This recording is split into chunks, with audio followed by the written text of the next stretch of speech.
أعوذ بالله من الشيطان الرجيم. بسم الله الرحمن الرحيم. يا أيها الناس اعبدوا ربكم الذي خلقكم والذين من قبلكم لعلكم تتقون الذي جعل لكم الأرض فراشا والسماء بناء وأنزل من السماء ماء فأخرج به من الثمرات رزقا لكم فلا تجعلوا لله أندادا وأنتم تعلمون وإن كنتم في ريب مما نزلنا على عبدنا فأتوا بسورة من مثله وادعوا شهداءكم من دون الله إن كنتم صادقين فإن لم تفعلوا ولن تفعلوا فاتقوا النار التي وقودها الناس والحجارة أعدت للكافرين وبشر الذين آمنوا وعملوا الصالحات أن لهم جنات تجري من تحتها الأنهار كلما رزقوا منها من ثمرة رزقا قالوا هذا الذي رزقنا من قبل وأتوا به متشابها ولهم فيها أزواج مطهرة وهم فيها خالدون إن الله لا يستحيي أن يضرب مثلا ما بعوضة فما فوقها فأما الذين آمنوا فيعلمون أنه الحق من ربهم وأما الذين كفروا فيقولون ماذا أراد الله بهذا مثلا يضل به كثيرا ويهدي به كثيرا وما يضل به إلا الفاسقين.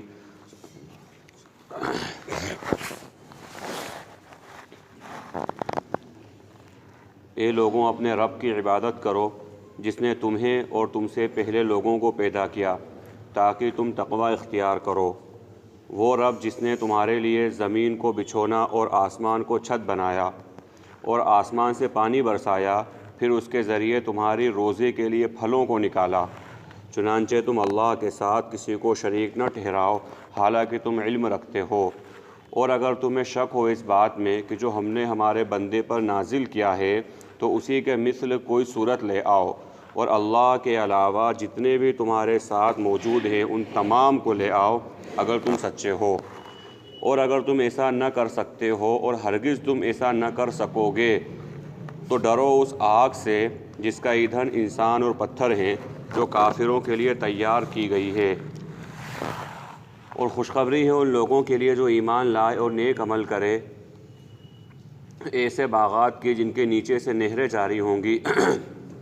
اور ان کو اس میں سے پھلوں کے ذریعے پھلوں کا رزق دیا جائے گا، تو وہ کہیں گے اس کے مثل ہمیں پہلے بھی دیا جا چکا ہے، اور اسی کے مثل انہیں اور دیا جائے گا، اور ان کے لیے پاکیزہ جوڑے ہوں گے اور اس میں ہمیشہ رہیں گے۔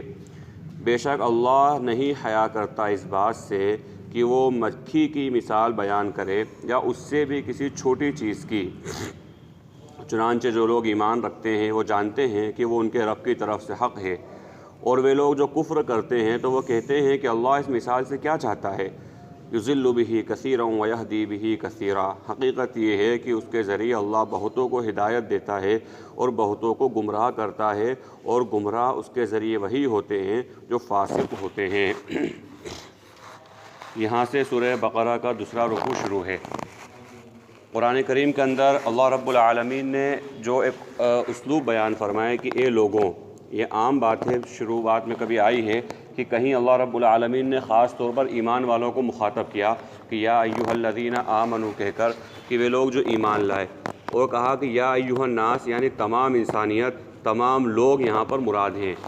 اب ہر انسان کی کیفیت اور انسان کی حالت الگ الگ ہوتی ہے۔ قرآن کریم تمام انسانوں کے لیے ہدایت اور تمام لوگوں کے لیے ہدایت کا ذریعہ بھی ہے۔ چنانچہ یا ایھا الناس کے تحت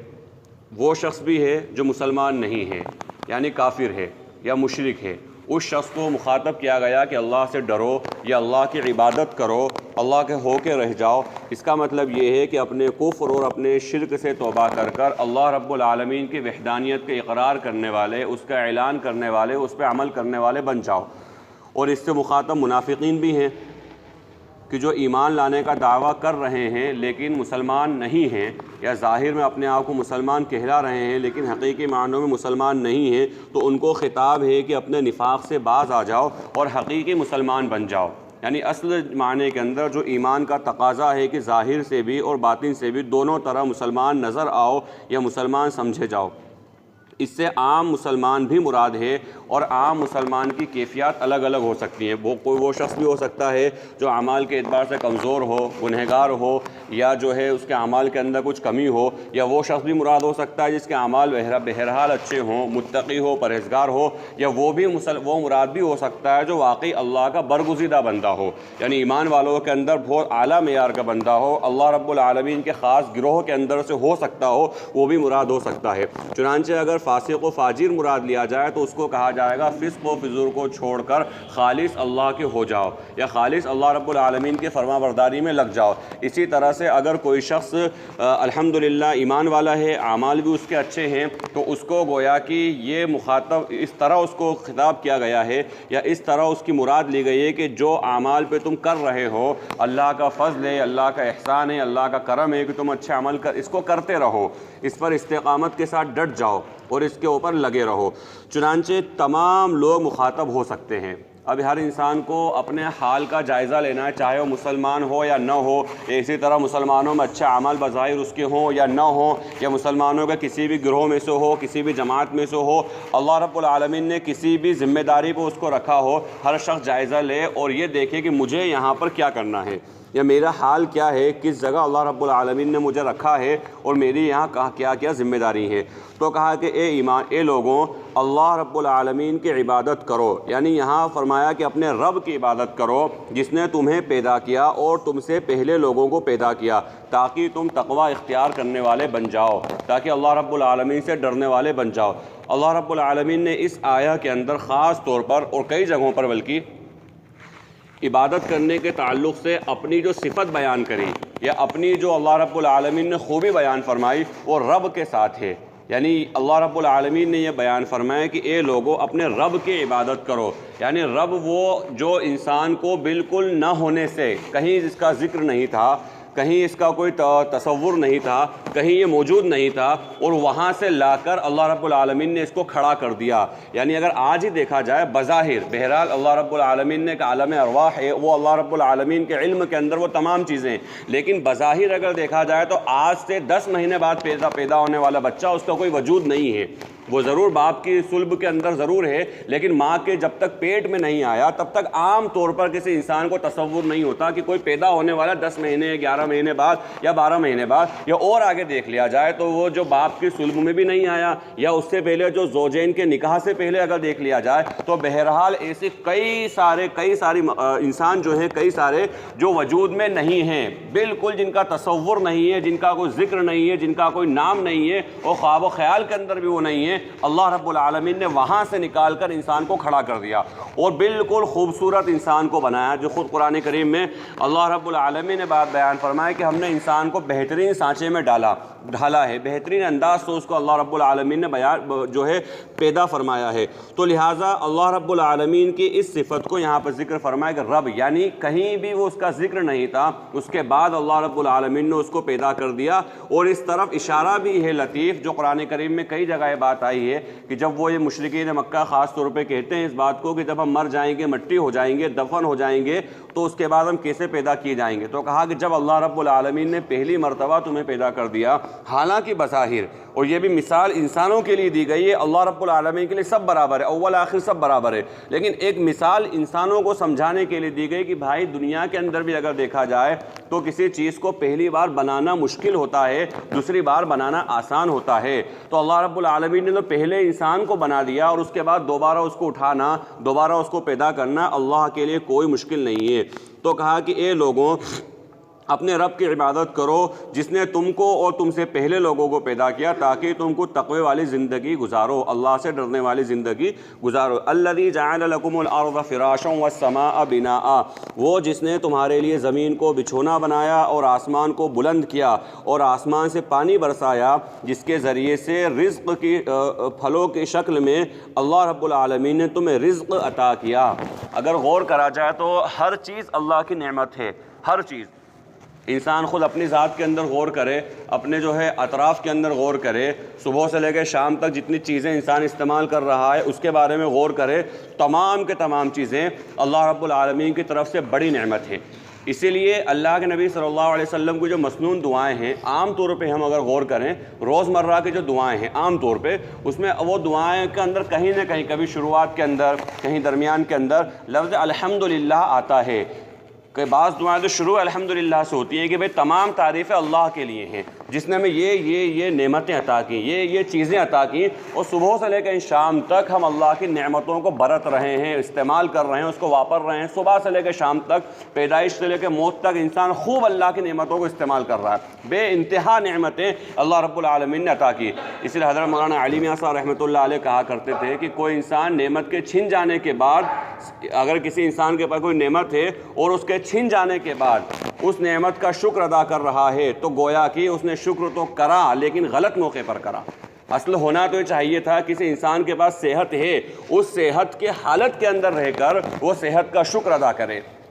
یہ نہ کہے کہ بھئی بیمار ہو گیا تو اب وہ صحت کو یاد کر رہا ہے، بلکہ جس وقت اللہ رب العالمین نے صحت اس کو عطا کی ہے، جس وقت تندرست توانا ہے، اس وقت صحت کے تعلق سے جو اللہ رب العالمین کی ذمہ داری ہے اس کو ادا کرے کہ بھئی صحت مجھے اللہ نے دی ہے، اس کو اللہ کی رضا والے کاموں میں لگانا ہے۔ یہ نہیں کہ صحت چلی گئی، انسان بیمار ہو گیا، جوانی چلی گئی، بڑھاپا آ گیا، مال دولت انسان کے پاس تھا وہ چلے گیا، اس کے بعد غربت آ گئی، اب اس کے بعد وہ سوچ رہا اگر میں تندرست ہوتا تو ایسی عبادت کرتا، اگر میں جوان ہوتا تو ایسی عبادت کرتا، اگر میرے پاس مال ہوتا تو میں اتنا خرچہ کرتا۔ بہرحال یہ ساری چیزیں انسان بعد میں نہ کرے بلکہ افسوس والی بات ہو جائے گی۔ کرنے کا موقع جب انسان کو اللہ رب العالمین نے دیا ہے، جس وقت انسان جس حال کے اندر ہے اس حال کے دین کو انسان جان کر اس کے اوپر عمل کرے کہ اللہ رب العالمین نے ابھی مجھے یہ نعمت دے رکھی ہے، اور ہر انسان کو اللہ رب العالمین نعمتیں دے رکھی ہیں، ہر انسان کو۔ اسی لیے اللہ کے نبی صلی اللہ علیہ وسلم کی مشہور حدیث سے کئی بار اس کا مذاکرہ ہوا ہے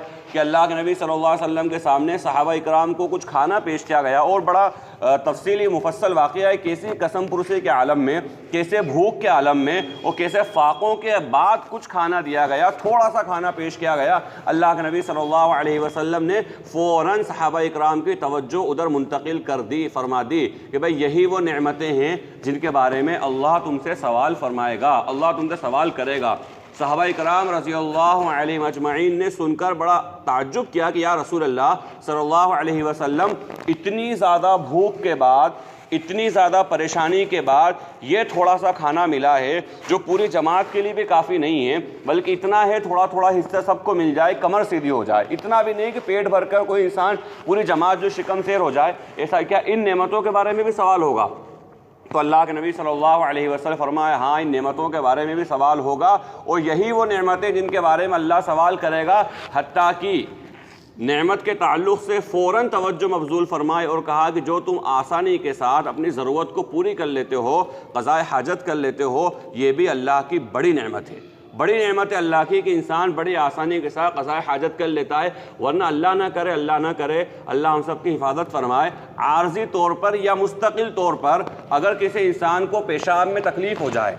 کسی انسان کو بیت الخلاء میں تکلیف ہو جائے تو انسان بے چین ہو جاتا ہے، پریشان ہو جاتا ہے، ہاسپٹلوں کو چکر لگاتا ہے، ڈاکٹروں کی خوشامد کرتا رہتا ہے، چاہے وہ عارضی طور پر رک گیا ہو پیشاب یا اس میں کوئی تکلیف ہو گئی ہو۔ اسی لیے وہ دعا اللہ کے نبی صلی اللہ علیہ وسلم نے بالکل توجہ دلائی کہ الحمدللہ الذی، تمام تعریفیں اللہ کے لیے ہیں، اذھب عنی الاذی وعافانی، جس نے مجھ سے اس تکلیف کو دور کیا اور مجھے عافیت بخشی۔ 5 منٹ پہلے انسان پیشاب کرنا تھا، اس کو بڑا پریشان ہو، کہیں پیٹ میں درد ہو رہا تھا، کہیں بے چینی ہو رہی تھی، اور 5 منٹ کے بعد اس نے پیشاب سے فارغ ہو گیا، ایک دم اس کو سکون مل گیا، اطمینان اس کو ہو گیا، بڑی خوشی اس کو ہوئی کہ الحمدللہ میں اطمینان کے اندر آ گیا۔ تو کہا کہ اللہ کی اس نعمت کو یاد کرا جائے، تو لہٰذا جتنی نعمتیں اللہ رب العالمین کی ہیں ان تمام کو یاد رکھا جائے اور اللہ کا شکر ادا کیا جائے۔ اب یہاں پر خاص طور پھل کی نعمت کے تعلق سے اللہ رب العالمین نے ذکر کیا۔ اگر غور کریں انسان پھلوں کے تعلق سے، بڑی نعمت،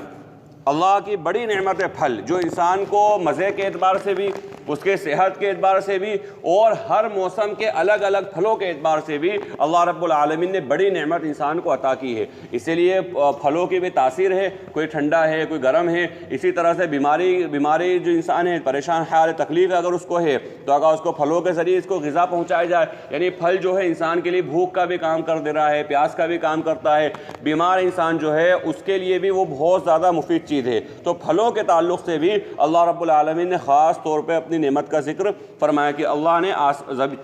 زمین کو بچھونا بنایا اور آسمان کو بلند کیا اور آسمان سے پانی برسایا، پھر اس کے ذریعے رزق کی تمہارے لیے پھلوں کو نکالا جو تمہارے لیے رزق ہیں، فلا تجعلوا للہ اندادا۔ تو واقعی یہ عقلی تقاضا بھی ہے، کوئی بھی انسان ہے عام طور پہ کوئی سلیم الفطرت انسان ہے، احسان ماننے والا ہے، کسی نے کوئی کام اس کا کر دیا تو وہ زندگی بھر اس کے احسان میں ڈوبا رہتا ہے۔ اگر کسی انسان کا کوئی کام کوئی وقت پر آ گیا کوئی شخص، تو انسان عقل کا تقاضا بھی یہ ہے کہ وہ انسان اس کی بات کو مانے کہ ہاں بھئی واقعی آپ نے مجھ پر احسان کیا ہے۔ اس لیے احسان فراموشی اللہ تبارک و تعالیٰ کو پسند نہیں ہے۔ دنیا کے اندر بھی اگر کسی نے کسی پر احسان کیا ہے تو اس کو چاہیے کہ اس کو مانے کہ ہاں بھئی آپ نے فلاں وقت پہ ہماری ضرورت پوری کی تھی، فلاں وقت پر آپ نے ہمارے ساتھ احسان کا معاملہ کیا تھا۔ یہ نہیں کہ انسان احسان کو بھول جائے۔ تو کہا کہ احسان اللہ رب العالمین نے اتنی بڑی بڑی نعمتیں دیں، اتنی بڑی بڑی دولتیں انسان کو اللہ نے عطا فرمائے، تو واقعی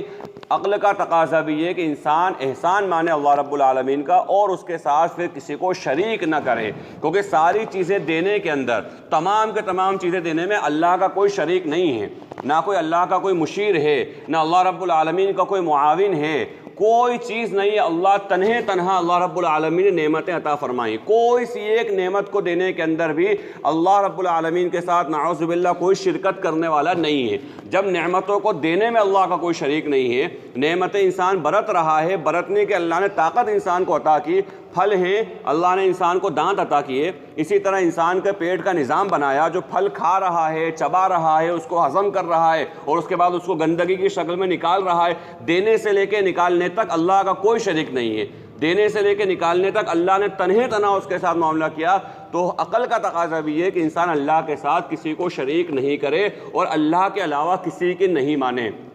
جو قاری صدیق صاحب باندھی رحمۃ اللہ علیہ کا ملفوظ ہے کہ بھائی توحید کی آیتیں جب ہم پڑھتے ہیں تو ہمیں ایسا لگتا ہے کہ بھائی ہم تو مشرک نہیں ہیں، ہمیں ایسا لگتا ہے ہم تو کسی جو ہے بت خانے میں جا کے گھنٹی نہیں بجا رہے ہیں، ہمارا دماغ سیدھے آتا ہم تو کسی مزار پہ جا کے سجدہ نہیں کر رہے ہیں۔ موٹے سے طور پہ انسان بھائی میں مشرک نہیں ہوں، کہا اگر انسان غور کرے تو یہاں صرف سجدہ کرنا مراد نہیں ہے یا بالکل جو ہے انسان رکوع سے، بلکہ یہاں اللہ کے علاوہ کسی کی بات ماننا بھی مقصود ہے کہ کوئی انسان اللہ کے علاوہ کسی کی بات نہ مانے۔ جب بات آ جائے اللہ کی، بات آ جائے شریعت کی، بات آ جائے دین کی، تو پھر انسان سارے رشتے، سارے ملاحظے، سارے تعلقات، ساری برادری، سارا خاندان، سارا ادب اکرام ایک طرف رکھے اور اللہ کی مانے۔ جو اللہ کے نبی صلی اللہ علیہ وسلم نے فرمایا لا طاعۃ لمخلوق فی معصیۃ الخالق، اللہ کو ناراض کر کے مخلوق کو خوش نہیں کیا جا سکتا۔ اللہ ہم سب کی حفاظت فرمائے کہ اس درجے کے شرک سے تو بہرحال اللہ نے ہم کو بچا رکھا ہے، لیکن عام طور پر معاشرتی زندگی کے اندر انسان کبھی کس کے کہنے میں،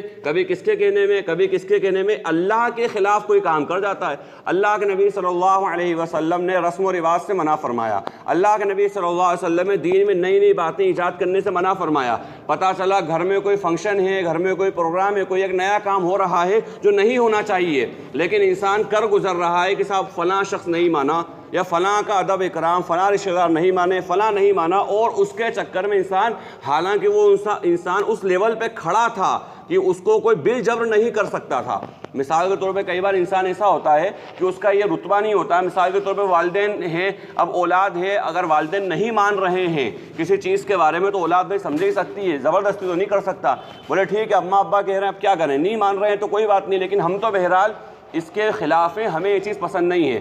کبھی کبھی انسان اس درجے پہ ہوتا ہے، کبھی کوئی مثلاً بیوی ہے، شوہر اس کا نہیں مان رہا ہے، لیکن کئی بار انسان خود قوام ہوتا ہے، کئی بار انسان خود ذمہ دار ہوتا ہے، وہ چاہتا، اگر وہ چاہے تو وہ کام نہیں ہو، اگر وہ چاہے تو کوئی زبردستی اس سے کام نہیں کروا دے، لیکن اس کے باوجود بھی انسان اللہ کو ناراض کر کے مخلوق کو راضی کر دیتا ہے۔ اور اللہ کے نبی صلی اللہ علیہ وسلم کی مشہور حدیث ہے کہ جب کوئی شخص اللہ کو ناراض کر کے مخلوق کو خوش کرتا ہے تو اللہ تو اسے ناراض ہو ہی گیا، پہلے مرحلے میں ہی اس نے اللہ کو ناراض کر دیا، اور انتہا یہ ہوگی کہ اللہ اس مخلوق کو بھی اس سے ناراض کرا دے گا۔ آج مخلوق کی ایک بات مان لی، تھوڑے ٹائم کے لیے جو ہے انسان خوش ہو گیا، تعریف کرتے کہ ہماری بات مان لی، حالانکہ بات شریعت سنت کے خلاف تھی لیکن مان لی۔ 15 دن بعد نئی کوئی بات پیدا ہو گئی، اب وہ نئی بات اس نے نہیں مانی، یا نئی بات دین سے ہٹ کر دنیا ہی کے تعلق سے کوئی بات تھی۔ ایک موٹی سی مثال میں دیتا ہوں، کسی انسان نے کوئی غلط کام کر لیا گھر کے اندر، کسی پروگرام کے اندر، کسی فنکشن کے اندر، اب انسان نے کسی ایک رشتہ دار کے کہنے پر یا اس کا دل رکھنے کے لیے وہ کام کر تو لیا اور بڑا خوش کہ چلو اٹھا میری بات میں، حالانکہ کام دین کے خلاف تھا۔ 15 دن کے بعد اس رشتہ دار نے اس سے قرضہ مانگا کہ بھائی مجھے 50,000 روپے دے دو، ضرورت ہے، اس نے نہیں دیا۔ اب یہاں تو کوئی دین کا مسئلہ ہی نہیں تھا، اس نے 50,000 روپے نہیں دیا، بھائی میرے پاس نہیں ہے یا ہو تو بھی اس نے نہیں دی۔ اب وہ رشتہ دار اس سے برا مان کے بیٹھ جائے گا۔ جس نے اللہ کو ناراض کر دیا 15 دن پہلے اس شخص کی وجہ سے، آج 15 دن کے بعد یہ پھر اس سے ناراض ہو گیا،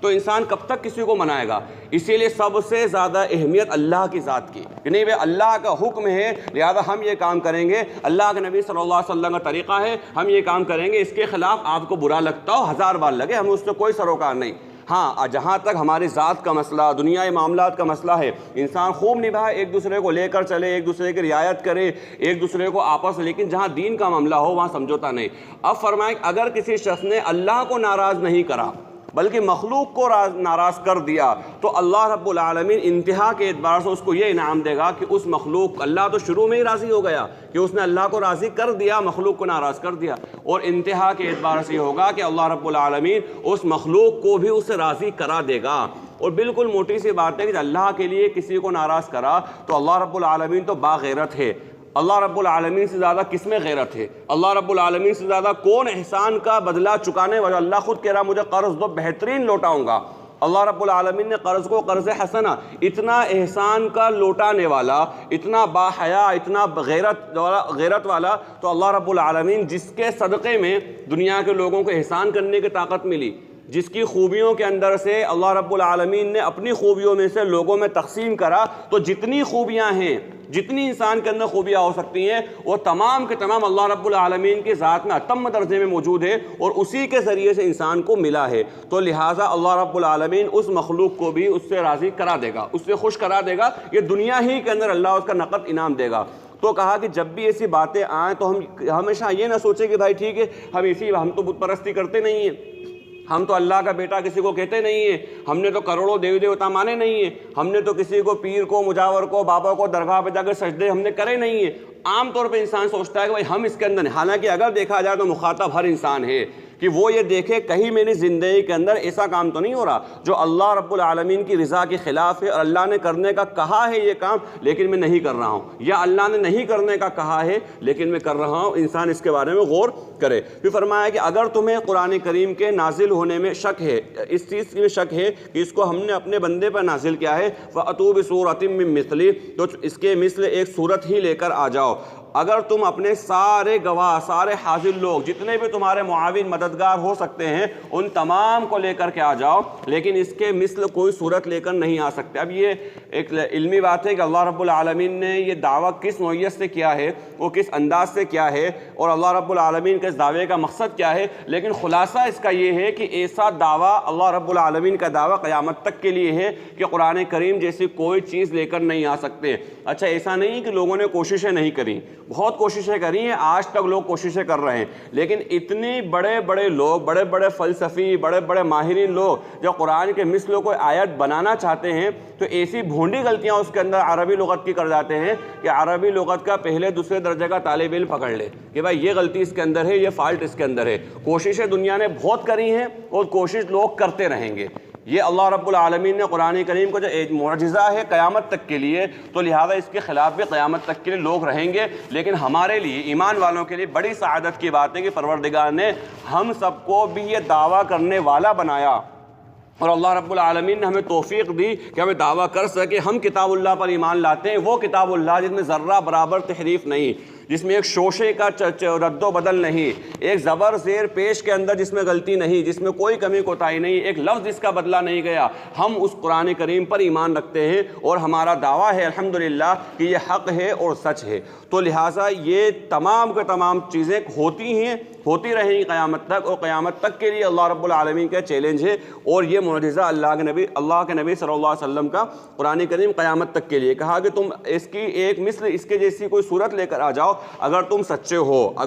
ہو، تم خود کوشش کر لو، تم سے نہ بن پڑے کسی اور کو لے کر آ جاؤ، ان سے نہ بن پڑے وہ کسی اور کو لے کر آ جائیں، لیکن کوششیں کر لو، سارا زور لگا لو، جتنا تم سے ہو سکے کر لو، لیکن تم لا نہیں سکتے۔ قرآن کریم نے خود دوسرے جگہ پر بھی یہ بات بیان فرمائی اللہ رب العالمین نے، اور خود یہاں پر بھی کہ تم ایسا نہیں کر سکتے۔ فَإِن لَمْ تَفْعَلُوا وَلَن تَفْعَلُوا، پس اگر تم ایسا نہ کر سکو اور ہرگز تم ایسا نہ کر سکو گے، فَاتَّقُوا النَّارَ الَّتِي وَقُودُهَا النَّاسُ وَالْحِجَارَةُ، تو اس آگ سے ڈرو جس کا ایندھن انسان اور پتھر ہیں، اُعِدَّتْ لِلْكَافِرِينَ، جو کافروں کے لیے تیار کی گئی ہے۔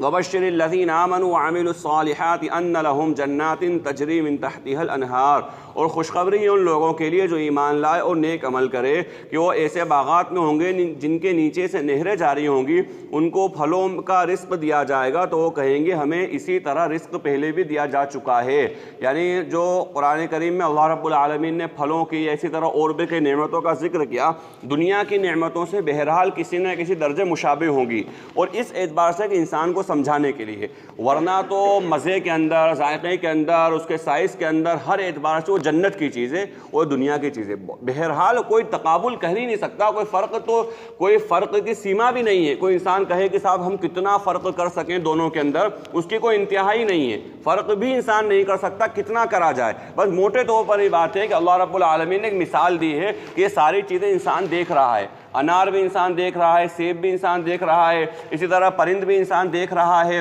دودھ بھی انسان دیکھ رہا ہے، شہد بھی دیکھ رہا ہے۔ تو ایسی چیزوں سے مثال دی گئی جو اس سے انسان کو تعارف ہے، انسان اس کو جانتا ہے، تو اس سے ملتی جلتی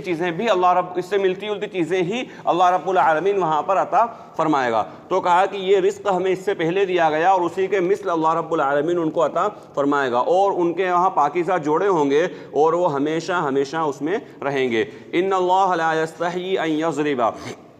اللہ رب العالمین حیا نہیں کرتے اس بات سے کہ وہ ایسی مثال بیان کریں جو مکھی کی ہو یا اس سے بھی کسی چھوٹی چیز کی۔ یعنی یہ قرآن کریم میں جو اللہ رب العالمین نے جو ایمان والوں کو اور بلکہ پوری دنیا کو، ایمان والے ہیں غیر ایمان والے، ایک بچے کی طرح سمجھایا ہے۔ جس طرح ہم کسی چھوٹے بچے کو سمجھاتے ہیں اس کا اچھا اور برا، اس کو سارے پہلو بتا دیتے ہیں، اس کے سارے اچھے پہلو بتا دیتے ہیں، سارے برے پہلو بتا دیتے ہیں۔ اگر کوئی بچہ بیمار ہے اور کسی چیز کا اس کو پرہیز ہے تو اس چیز کے ہزاروں نقصانات ہم اس کو بتاتے ہیں کہ چیزیں بیٹا یہ غلط ہے، یہ تمہارے نقصان دہ چیز ہے، اچھے ہو جاؤ گے تب اس کو کھانا، تمام کے تمام چیزیں کسی طرح سے کہ یہ بچہ جو اس چیز کو نہ کھائے۔ اسی طرح اگر کوئی شخص، کوئی بچہ کوئی چیز نہیں کھاتا ہے بیماری کی وجہ سے یا کسی اور وجہ سے، تو اس چیز کے ہزاروں فائدے ہم اس کو بتا دیتے ہیں کہ بیٹا یہ تمام چیزیں تمہارے لیے مفید ہیں، اس کو کھاؤ۔ جس طرح بچے کو سمجھاتے ہیں، جس طرح ہم سمجھاتے ہیں، اللہ رب العالمین نے ایک بچے کی طرح انسان کو سمجھایا ہے کہ بھائی یہ چیزیں تمہارے فائدے کی ہیں اور یہ چیزیں تمہارے نقصان کی ہیں۔ ایک ماں جو ہے بچے کو پیار کرتی ہے، اللہ رب العالمین اس ماں سے بھی زیادہ اپنے بچوں کو اپنے جو ہے بندوں کو پیار کرنے والا ہے۔ تو جس طرح ماں اپنے بچے کے تعلق سے فکر مند رہتی ہے کہ ہر طرح سے اس کو دنیاوی اعتبار سے فائدہ ہو، دنیاوی اعتبار سے آسانیاں ہوں، اگر بیمار ہے تو اس کو شفا ہو، تندرست ہو، ہر طرح کی ماں تدبیر اختیار کر لیتی ہے۔ چنانچہ اللہ رب العالمین نے بھی اسی طرح سے جیسا موقع لگا، جیسی ضرورت ہوئی، جیسے حالات بنے، جستا جستا دھیرے دھیرے تبتدریج قرآن کریم کو اللہ رب العالمین نازل فرمایا، اور اس انداز سے اندر نازل فرمایا کہ بہت ایسی باتیں نہیں کسی انسان کو سمجھ میں ہی نہ آئیں، بلکہ اس انداز سے بات کرے کہ ہر انسان اس کو سمجھ لے اور اپنی زندگیوں کے اندر اس کو اتار لے۔ اسی لیے بات کرنے کے تعلق سے بھی اللہ کے نبی صلی اللہ علیہ وسلم نے اصول بیان فرمایا کہ بھئی جب آپ کسی سے بات کرو تو مخاطب کے ذہن کو سامنے رکھ کر کے بات کرو، اس کی صلاحیت کو سامنے رکھ کر کے بات کرو۔ یعنی عام طور پہ ایک معذرت کے ساتھ میں بات کر رہا ہوں، کئی مرتبہ علماء پر، اہل علم پر بہت سارے لوگ ایک اعتراض کر دیتے ہیں، کوئی سی بھی چیز سامنے آئی ان کے کوئی سی وجہ سامنے آئی تو سیدھے سیدھے بول بھائی ہم کو تو ہمارے عالم صاحب نے بات بتائی ہی نہیں، ہم کو تو ہمارے مفتی صاحب نے بات بتائی ہی نہیں، ہم کو تو ہمارے امام صاحب نے بات بتائی نہیں۔ بھائی بتانے کی تھی نہیں، بات ختم۔ جب انسان کے لیے جو اس کی صلاحیت ہے، جب انسان کی صلاحیت جس سے اعتبار سے ہے وہ اس اعتبار سے ہی اس کے سامنے بات کری جائے گی، ورنہ اگر کسی نرسری کلاس کے بچے کو 10ویں اور 12ویں کی باتیں اگر سمجھائی جائیں گی وہ پریشان، سمجھ میں اس کا آئے گا کچھ بھی نہیں، بلکہ سمجھانے والے سے بزن ہو جائے گا، بھائی تم ایسی بات مجھے بتا رہے ہو جو میرے پلے ہی نہیں پڑ رہی ہے، جو میرے بس کی ہی نہیں ہے۔ اللہ کے نبی صلی اللہ علیہ وسلم نے اصول بیان فرما دیا کہ انسان بات کرے نا تو مخاطب کی صلاحیت کو سامنے رکھ کر، جس کو بتایا جا رہا ہے وہی نہیں سمجھا اور انسان نے اپنی ساری صلاحیتیں بتا دیں۔ کوئی عالم صاحب ہے، انہوں نے اپنا سارا مطالعہ کسی عوام کے سامنے پیش، اس کو سمجھ میں کچھ نہیں آ رہا، سیاق و سباق اس کو نہیں پتہ، اشارے کنایہ اس کو نہیں پتہ، اس کو کوئی فائدہ نہیں دے گا۔ فائدے مند چیز ہی بتانا ہر شخص کی، ہر پڑھے لکھے کی ذمہ داری ہے۔ اللہ کے نبی صلی اللہ علیہ وسلم نے تعلیم دی ہے، اس لیے کئی ساری چیزیں ایسی ہوتی سامنے آتی، انسان بولتا ہم کو تو بتایا ہی نہیں گیا، جب وہ انسان کو بتانے کی نہیں تھی۔ ہر انسان کی صلاحیت الگ الگ ہوتی ہے۔ بہت ساری ایسی چیزیں ہیں جو قرآن میں آگے آ رہا ہے اسی آیت کے اندر کہ یضل بہ کثیرا ویہدی بہ کثیرا، بسا اوقات اسی کے ذریعے انسان گمراہ بھی ہو جاتا ہے۔ یعنی بہت ساری ایسی چیزیں ہیں جو بتانے کے لیے انسان اس میں قیل و قال میں لگ گیا، بحث و مباحثے کے اندر لگ گیا۔ جیسے ایک موٹی سی مثال اللہ کے نبی صلی اللہ علیہ وسلم نے تقدیر کے تعلق سے بیان کی کہ ایک زمانہ آئے گا، آخری زمانے کے بلکہ خاص طور پہ اشارہ ہے کہ لوگ جو ہے یہ بات کریں گے، سوال کریں گے، بھائی اللہ نے تمام چیزوں کو پیدا کیا،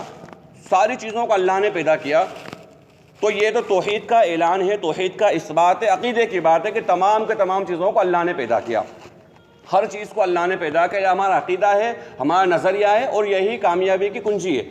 آگے کہا کہ لیکن لوگ یہ بات سے آگے بڑھ جائیں گے، بھائی تب تمام چیزوں کو اللہ نے پیدا کیا تو پھر اللہ کو کس نے پیدا کیا؟ جب لوگ یہاں تک آ جائیں تو اللہ کے نبی صلی اللہ علیہ وسلم فوراً تم سورہ اخلاص کی تلاوت کرنا کہ اللہ وہ ہے کہ جس کو اللہ نے کسی کو پیدا نہیں کیا اور اللہ کو کسی نے پیدا نہیں کیا۔ ورنہ اب یہاں پر ایک جو ہے روک لگا دی، یہاں باؤنڈری باندھ دی کہ اب اس سے آگے نہیں بڑھنا، ورنہ انسان اگر آگے بڑھتا چلے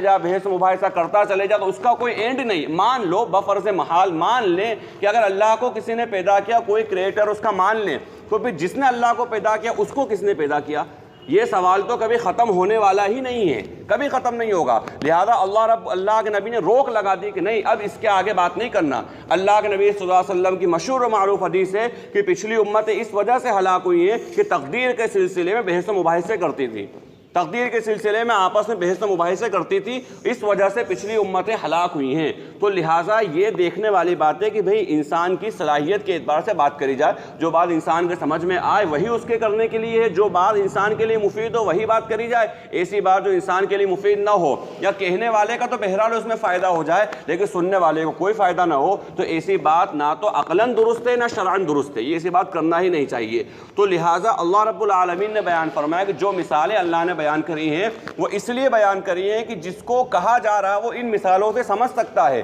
مچھر کی مثال بیان کری، مکھی کی مثال بیان کری، مینڈک کی مثال بیان کری، یہ ساری چیزیں انسان کے ساتھ لگی ہوئی ہیں، یہ حشرات الارض ہیں، روز مرہ انسان کو مشاہدہ ہوتا ہے ان کا، یہ تمام کے تمام چیزیں بالکل عقلی طور پر انسان کے سمجھ میں آنے والی چیز ہیں۔ اللہ رب العالمین نے اس کی مثال بیان فرمائی اور آگے لطیف اشارہ دے دیا تمام لوگوں کے لیے، قیامت تک کے آنے والے تمام انسانوں کے لیے اور بالخصوص داعیان اسلام کے لیے، جو دعوت اسلام دے رہے ہیں ان کے لیے خاص طور پر کہ بھائی اس سے بھی کوئی چھوٹی مثال ہو سکتی ہو اس کو بھی بیان کر دو۔ تو ظاہر سی بات ہے ایسی قوم بھی ہو سکتی ہے جو اس سے بھی کوئی چھوٹی مثال ان کو دینا پڑے، مخاطب ایسا بھی ہو سکتا ہے جس کو چھوٹی چیز اور چھوٹی چیز سے چھوٹی بیان کرنا پڑے تو اس کو بھی بیان کر دو، بات کو سمجھانا مقصد ہے، بات انسان کے دل و دماغ میں اتر جائے۔ تو کہا کہ اللہ اس سے نہیں حیا کرتا کہ وہ تمہارے لیے مکھی یا اس سے بھی کوئی چھوٹی چیز کی مثال بیان کرے۔ اللہ رب العالمین اپنے اعتبار سے نہیں بلکہ سامنے والا جو مخاطب ہے اس کی ذہنیت کو سامنے رکھ کر مثال بیان فرماتے ہیں۔ تو فرمایا فَأَمَّا الَّذِينَ آمَنُوا فَيَعْلَمُونَ أَنَّهُ الْحَقُّ مِنْ رَبِّهِمْ، اور وہ لوگ جو ایمان لائے وہ جانتے ہیں کہ یہ تو ہمارے رب کی طرف سے حق ہے۔ اور قرآن کریم کے اندر خاص طور پر جو یہ شروع صورت کے اندر غالباً بات آئی تھی شروع رکوع کے اندر کہ قرآن کریم میں کئی ساری چیزیں ہیں، بہت ساری ایسی چیزیں ہیں کہ جس کا تعلق جو ہے کسی خاص طبقے سے ہے، کسی خاص فیلڈ کے لوگوں سے ہے، اہل علم سے ہے، اور اکثر و بیشتر چیزیں وہ جو عوام الناس سے تعلق رکھنے والی چیز میں جنت دوزخ کا بیان ہے، آخرت کا بیان ہے، اسی طرح سے نعمتوں کا بیان ہے، عذاب کا بیان ہے. لیکن دو طرح کی جو چیزیں، ان میں ایک چیز یہ ہے کہ جو واضح مفہوم نہیں ہے، جس کو متشابہات کہا جاتا ہے، جس کا مفہوم بالکل واضح نہیں ہے، اس واضح مفہوم نہ ہونے کی والی چیزوں کے بارے میں اہل علم کا قول قرآن کریم میں اللہ نے بیان والراسخون فی العلم. یعنی ہم یہ سمجھتے ہیں عام طور پہ کہ جو زیادہ ٹیڑھی میڑھی باتوں میں گھسے، جو آڑے ترچھے راستوں میں زیادہ گھسے، تو وہ بہت بڑا عالم ہے یا وہ بہت بڑا جانکار ہے. کہا کہ نہیں، راسخون، جو راسخون فی العلم، قرآن اللہ فرما رہا ہے کہ علم میں پختہ ترین لوگ جو ماہرین علماء ہیں، یعنی ایسے کہ جن کے علم کی سند دی جائے، جن کے علم کی مثالیں دی جائے، وہ بھی ایج پیش میں نہیں پڑتے ہیں، اور وہ کہتے ہیں ہمارے رب نے جو اتارا ہے ہم اس کے اوپر ایمان لے کر آئے ہیں. اور یہ صحابہ اکرام کی مشہور صفت تھی کہ سمعنا و اطعنا، ہم نے سنا، ہم نے اطاعت کری، آمنا و صدقنا، ہم ایمان لائے، ہم نے تصدیق کری. تو ایمان والوں کا طریقہ، ان کا ایٹیٹیوڈ، ان کا طرز عمل یہ ہوتا ہے کہ وہ کیا کہتے ہیں کہ انہ الحق من ربہم، یہ ہمارے رب کی طرف سے حق ہے، ہم اس کے اوپر ایمان لائے. واما الذین کفروا فیقولون ماذا اراد اللہ بہذا مثلا، اور وہ لوگ جو کفر کرتے ہیں وہ کہتے ہیں کہ اللہ ان مثالوں سے کیا چاہتے ہیں، یعنی اللہ رب العالمین یہ مثالیں چھوٹی چھوٹی کیوں دے رہا ہے. کہا یضل بہ کثیرا ویہدی بہ کثیرا، اس کے ذریعے، ان مثالوں کے ذریعے اللہ بہتوں کو ہدایت دیتا ہے اور اس کے ذریعے بہتوں کو گمراہ کرتا ہے. وما یضل بہ الا الفاسقین، اور اس سے صرف فاسق و فاجر لوگ ہی گمراہ ہوتے ہیں. یعنی ان مثالوں کے ذریعے اکثر و بیشتر تو انسان ہدایت پر، راہ راست پر آ جاتا ہے، اس کے بعد سمجھ میں آ جاتی ہے. لیکن بلا وجہ کے جن مزاج کے اندر اللہ ہماری حفاظت فرمائے، اگر ایسا کچھ مسئلہ ہو گیا کہ پورا کے پورا قرآن ہے، ہدایت کے لیے ہے، لیکن کہیں ایسی بات جو انسان کو سمجھ میں نہیں آ رہی ہے، اسی کے پیچھے پڑ جانا، اسی کے در پہ ہو جانا، اپنی رائے پیش کرنا، اپنے باتیں پیش کرنا اور اس سے رجوع نہ کرنا اہل علم سے، جو قرآن نے کہا فاسألوا اہل الذکر ان کنتم لا تعلمون، اہل ذکر سے. اور مفسرین فرماتے ہیں کہ اہل ذکر سے اہل علم مراد ہیں، یعنی وہ جو اس کو جانتے ہوں ان سے نہیں پوچھنا، بلا وجہ کے بحث و مباحثے کرنا، اپنی رائے پیش کرنا، اس کی وجہ سے انسان، اللہ ہم سب کی حفاظت فرمائے، گمراہ ہو جاتا ہے. اور قرآن نے اس کو گمراہ نہیں کرا معاذ اللہ، بلکہ اس کی حرکت جو قرآن نے جو کہا تھا، جس طرح اس کو پڑھنا، جس طرح اس کا مطالعہ کرنا، جس طرح غور و فکر کرنا، اس نے وہ نہیں کرا، بلکہ اس سے آگے کے درجے پر نکل گیا، تو وہ گمراہ ہو گیا. تو کہا کہ اس کے ذریعے اللہ بہتوں کو ہدایت دیتا ہے اور بہتوں کو گمراہ کرتا ہے. وما یضل بہ الا الفاسقین، اور اس کے ذریعے جو فاسق و فاجر ہی گمراہ ہوتے ہیں. بسم اللہ الرحمن الرحیم. اللہم صلی علی محمد وعلی آل محمد کما صلیت علی ابراہیم وعلی آل ابراہیم انک حمید مجید. اللہم بارک علی محمد وعلی آل محمد کما بارکت علی ابراہیم وعلی آل ابراہیم انک حمید مجید. اللہم اغفر وارحم وانت خیر الراحمین. اللہم اغفر لی وارحمنی واہدنی وعافنی وارزقنی. اللہم ارنا الحق حقا وارزقنا اتباعہ وارنا الباطل باطلا وارزقنا اجتنابہ. رب اجعلنی مقیم الصلاة ومن ذريتي ربنا وتقبل دعاء. ربنا اغفر لي ولوالدي وللمؤمنين يوم يقوم الحساب. ربنا آتنا في الدنيا حسنة وفي الآخرة حسنة وقنا عذاب النار. جزا الله عنا محمدا ما هو أهله صلى الله عليه وسلم. سبحان ربك رب العزة عما يصفون وسلام على المرسلين والحمد لله رب العالمين.